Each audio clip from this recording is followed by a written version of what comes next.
Okay, I'm going to show you how to make a wilder version of a grapevine wreath. So I've got pretty long grapevine wreath. It's nice when they're longer because then you can really wrap them around without having to wrap them around themselves as much. They can just go around in a circle, which is kind of a different look, but really fun, and I really like it. I think it's definitely in style right now. So what I'm doing is just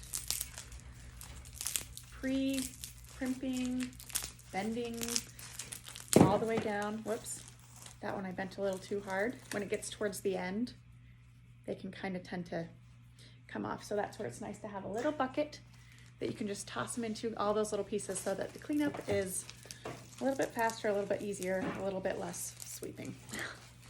Although still a lot. So once you've pre-crimped everything, see, we're getting to the end. We're getting to the end, so you can tell. Sometimes the ends just break so easily. I'm gonna pull off the sheath or the covering of the grapevine, throw that into the garbage. So we'll grab the thick end. We're gonna start with the thick end. You can see the difference between the ends. And there's quite a bit here. So we've got,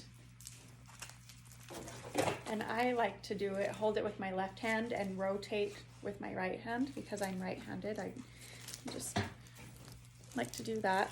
And I like to try to figure out how big of a wreath I can make it. If I'm not making it a specific size, where I need it a specific size, then I kind of like to just use one grapevine length per wreath, just to make it easier, unless I'm making it really thick, which these ones I'm not. So try to make it go around 3 times. You can see it's kind of funky. Well, it's just not completely circular. You can kind of try to bend it around as you go. Even though you pre-crimp it, you just still have to go a little bit. So then I hold it, I round. I'm not going to wrap it around itself like you would in a traditional, typical grapevine wreath. And you can see that there are 2 pieces here that had come from the original. Right up here it had broke off into 2. So, and then this one, it's breaking off again too. I just kind of push that down for now. We'll see how that looks at the end. But I'm going to hold on to it rather than really wrapping it around. Or sometimes for the first time, I do like to wrap it around just once.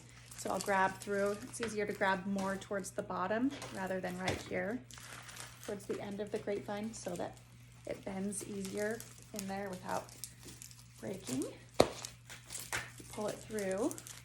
Oops, not all of it went through, you can see. So just push it through there. This one doesn't want to go through. So then I'm still going to have to hold pretty tight. My left hand gets crimped, gets some cramps in it. So after an hour or 2, I usually take a break. Let my hand rest. So you can see I just grabbed it through, but I'm not pulling it through. I'm just going to have it go around, kind of over the top for the top layer. And we're just going to leave it kind of wild. At the end, I do sometimes like to push in the end into one of the, in between the grapevine there. And like this one, if it'll bend and look nice and curl for me, I'll leave it all out because it's kind of the fancy, crazy style that we're looking for. Or sometimes if it's just like too out there, then I will just wrap it around maybe like 1 to leave it. Anyway, so you can see it's not really the traditional grapevine. It does look a little wilder. So then I'll take it and look and see, okay, maybe this one's too far out. I want that one in more. So that pushes that up. And it's not going to stay. If I let go, it will just fall apart. So this is where you have to come in with some, reach into your apron, grab some of the wire. It must be all out in my apron. And grab your wire clippers. Go grab more wire.